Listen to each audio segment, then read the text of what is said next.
दोस्तों नमस्कार। आपका मित्र संजीव शर्मा आप लोग के बीच आया है। कुछ बातें करनी हैं जो अति आवश्यक है। अभी कुछ न्यूज़ चल रहे हैं कि आरबीआई ने 50 सबसे बड़े डिफ़ॉल्टरों के 67,600 से 7 करोड़ रुपए माफ़ कर दिए। दोस्तों, इस समय जो ज़रूरत है माफ़ करने की, जिनको उनमें अभी जिसकी ज़रूरत थी वो थी जो गरीब जनता है, जो कि पिस रही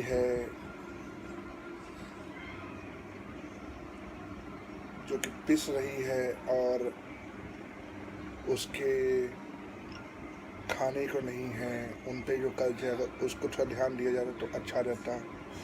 लेकिन ठीक है, अब सरकार का डिसीजन है, सरकार ले रही है, पर क्या सोच के ले रही है ये सोचना बहुत ज़रूरी था। क्योंकि जिसके लिए आपने ये डिसीजन लिया था उसमें मेहुल भाई चौकसी भी है, बड़े बड़े डिफ़ॉल्टरों का। आज आप अगर उनका कर्जा माफ़ करोगे तो जिनका काम धंधा बंद है, जो छोटे व्यापारी है, उन पर अगर छोटा मोटा भी कर्जा है तो उनके बारे में कौन सोचेगा। सबसे बड़ी बात,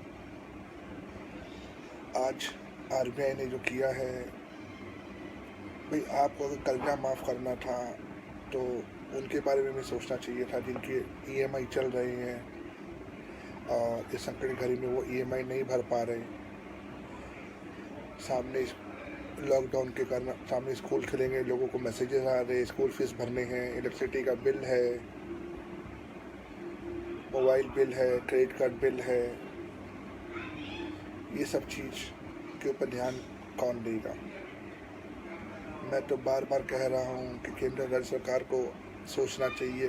कमेटी बनाइए, एक टीम बनाइए, हर सांसद के इलाके में जाके सांसद ध्यान दे, विधायक ध्यान दे कि किसको क्या परेशानी है, ताकि हम उन तक पहुँच पाए। अगर किसी को कोई समस्या है या कोई बीमार है तो उन तक हम ये चेन के जरिए पहुँच सकते हैं। लेकिन हम सोचते कुछ और है, होता कुछ और जा रहा है। इसलिए आप सबसे गुजारिश है कि अपनी बात रखिए और केंद्र और राज्य सरकार से हाथ जोड़ के निवेदन है कि कम से कम संकट की घड़ी में गरीब जनता के बारे में सोचिए। जो मजदूर भाई लोग आज भी अपने घर से बाहर फंसे हुए हैं, उनको घर पहुंचाने के बारे में सोचिए। मैंने पहले भी कहा था, आज वापस कह रहा हूं, उनकी अच्छे से जांच करवाइए। जो पॉजिटिव निकलते हैं उनको क्वारंटाइन कर दीजिए, आइसोलेट कर दीजिए। जो निगेटिव आते हैं उनको उनके घर पहुंचाने का कार्य करिए। क्योंकि आज भी यह देखने को मिल रहा है कि वह लाचार है पैदल चलने को। न्यूज़ देख रहा था तो उसमें देखा कि कुछ मजदूर बिहार के लिए पैदल चले और रास्ते में उनकी मौत हो गई। और ये सब देख के बहुत दुख होता है कि आज हम लोग इस तरह से लाचार क्यों हो गए। भाई आपको हर किसी के लिए काम करना है। आप इस देश के प्रधानमंत्री हैं मोदी जी, और एक गरीब जनता, एक गरीब मजदूर पर भी आपका उतने अधिकार जितना अमीरों के ऊपर है। मैं ये नहीं कहता आप लोगों को एयरलिफ्ट मत करो, लेकिन उनको उनके घर पहुंचाने की कुछ व्यवस्था तो कीजिए। जो बच्चे बाहर फंसे हुए हैं उनको लाने का भी इंतजाम कीजिए। मैं तो बार बार कहता आ रहा हूँ कि आप एक कमेटी बनाइए, सांसदों की टीम बनाइए कि वह अपने अपने इलाके में जाके देखे कौन परेशान है, कौन बाहर का है, कौन यहाँ का है। अगर वो इस टीम के थ्रू काम करेगा तो हम लोगों की मदद और अच्छे से कर पाएंगे। हमारे पास पूरा डाटा आ पाएगा कि कौन बाहर का प्रवासी है जो हमारे इलाके में रहता है, उसको क्या समस्या है। अगर वह काम पे नहीं जा पा रहा है, कमा नहीं पा रहा है, तो उसको हम किस तरीके से मदद कर पाएंगे। ये डाटा तभी आ पाएगा जब हम एक टीम की तरह काम करेंगे। और वो टीम बनाने की बहुत आवश्यकता है और जल्द से जल्द वो टीम बननी चाहिए। क्योंकि ये लॉकडाउन 3 मई से आगे भी बढ़ेगा, जो देखने को मिल रहा है। जैसे जैसे कोरोना वायरस के मरीज बढ़ रहे हैं, इससे लोगों को तकलीफ बढ़ रही है। और हम जितना जल्दी वो टीम बनाएंगे उतना जल्दी हमें पूरी तरीके से डाटा आ पाएगा। हर सांसद के इलाके में कितने लोग परेशान हैं, अगर क्या परेशानी है वो परेशानी हम तक पहुँच पाएगी तो हम उसका सदुपयोग करके उनकी मदद कर पाएंगे।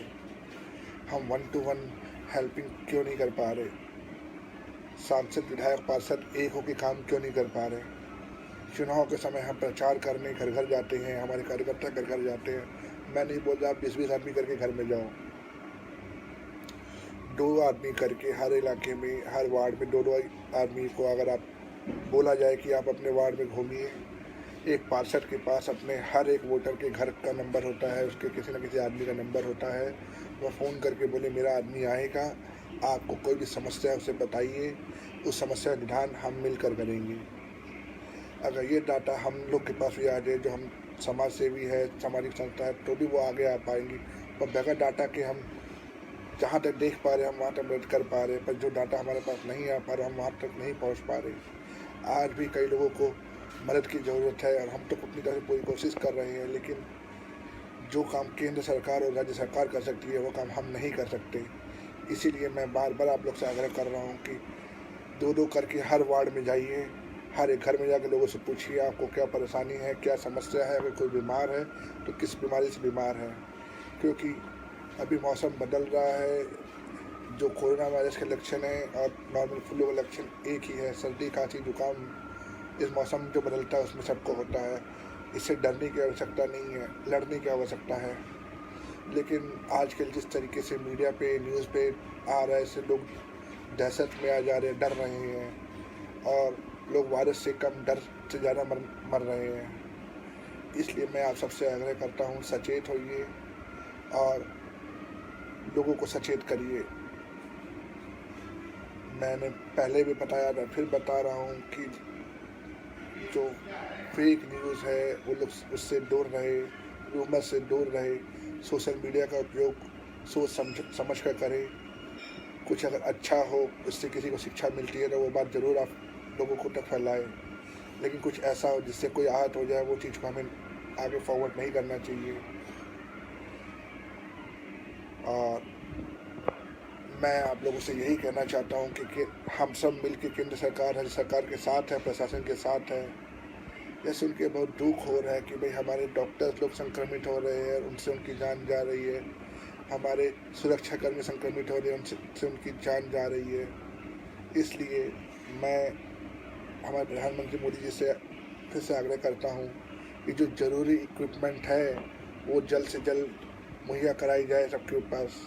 राजकुमार जी हमारा जुड़े हैं, सर सलाम, आप भी ड्यूटी पे हैं और फिर भी आए, अच्छा लगा। आप लोग के कारण आज कलकत्ता सुरक्षित है और आप लोग अच्छी सेवा दे रहे हैं।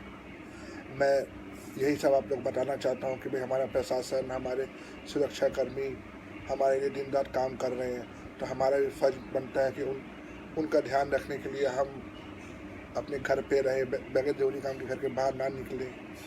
हम उनका काम और बढ़ाए ना, बल्कि कम करें, ताकि उनको तकलीफ़ कम हो।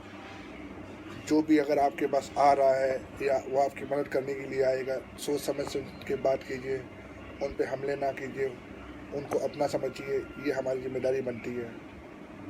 और जो पीपीई किट की बात है, वो किट जल्दी से जल्दी हर क्षेत्र में, हर राज्य में पहुंचाया जाए, ताकि हर सुरक्षाकर्मी, हर स्वास्थ्यकर्मी उसका उपयोग कर सके और लोगों का भलाई के जो काम कर रहे हैं, जो ट्रीटमेंट कर रहे हैं, अपने आप को बचाते हुए उनकी सेवा कर सके। ये बहुत ज़रूरी है। अभी इस देश में संकट की घड़ी के लिए हम सब एक होके आपके साथ खड़े हैं। मोदी जी, आप हमें देश के प्रधानमंत्री हैं, लेकिन इसके बारे में भी सोचिए। देश की गरीब जनता को राहत देने के लिए आप एक टास्क फोर्स बनाइए और वो टास्क फोर्स हर सांसदों का हर रोज़ बातचीत करें, उनसे अपडेट लें कि आपके इलाके में कौन परेशान है, किसी क्या बीमारी है, किसी क्या तकलीफ़ है, और उस तकलीफ़ को दूर करने की कोशिश करें। हम इस टास्क फोर्स के थ्रू अगर काम करेंगे तो हम इसे और अच्छे और बेहतर तरीके से लड़ सकते हैं। दोस्तों, अगर आप लोग की कोई राय हो, कोई उपाय हो तो आप बता सकते हैं। कोई प्रश्न पूछना हो आप पूछ सकते हैं। बहुत ज़रूरी है हम सबको मिलकर इस संकट घड़ी में एक होकर काम करना है। मेरी पूरी टीम लगी हुई है, हर कोई अपनी तरफ से पूरी कोशिश कर रहा है। मैं उन सबको धन्यवाद दे रहा हूँ जो इस समय भी अपनी जान की परवाह किए बगैर लोगों की सेवा कर रहे हैं। मैं राहुल जी को धन्यवाद देता हूँ, कृष्णा सर को धन्यवाद देता हूँ, श्रीनिवास सर को। हमारी यूथ कांग्रेस की टीम ने एक कैंपेनिंग चालू किया है। 2 करोड़ मास्क बना के हम लोग पूरे भारत में बांट रहे हैं। हर राज्य में मास्क बन रहे हैं। हिमाचल से चालू हुआ, राजस्थान, बंगाल, उत्तर प्रदेश, बिहार, सब जगह मास्क बनाए जा रहे हैं घर पे और बांटे जा रहे हैं। एक अच्छा काम। और हमारे टीम हर राज्य में, हर जिला में अपनी एक टीम को बनाई है। हमारे पास जैसे भी कोई खबर आता है कि कोई भाई हमारा कहीं परेशानी में है, वो कहाँ पे है, हम तुरंत उसके लिए, चाहे वो राशन हो, दवाई हो, किसी भी तरह की व्यवस्था तुरंत करने की कोशिश कर रहे हैं। हमारी तरफ से हम अपनी पूरी कोशिश कर रहे हैं। ये हमारी जिम्मेदारी है और हम उसको निभा रहे हैं। इस संकट की घड़ी में मानवता दिखाने की बहुत ज़रूरत है और हमारे सभी भाई इसमें काम कर रहे हैं। और मैं आप सबसे भी चाहूँगा कि इस समय आपस में बैर ना करें, ऐसा कुछ ना करें कि कोई भाई मेरा आहत हो। प्रशांत जी हमसे जुड़े हैं, नमस्ते। तो दोस्तों, ये सब बातें आप लोग से करनी थी। अगर आपकी कुछ राय है तो आप दे सकते हो। और मैं जाते जाते फिर से हमारी केंद्र सरकार से और राज्य सरकार से कहना चाहूँगा कि जो इस समय सच में मजबूर हो गए हैं, अपने घर पे रह के भी उनके पास कुछ बचा नहीं है, ना पूंजी बची है, ना राशन बचा है, उनके बारे में सोचिए। उन तक आप मदद कैसे पहुंचा सकते हैं, इसका ख्याल रखना आप सबकी जिम्मेदारी है। हम अपनी तरफ से पूरी कोशिश कर रहे हैं। अब यह आपकी जिम्मेदारी है। जो काम प्रशासन कर सकता है वो काम हम नहीं कर सकते। प्रशासन के पास हर तरह के साधन है, वो अपने साधनों का इस्तेमाल कर सकता है और हमारे पास बहुत लिमिटेड साधन है। तो दोस्तों, ये सब बातें आपसे करनी थी। कल फिर आपसे मुलाकात होगी। जय हिंद, वंदे मातरम।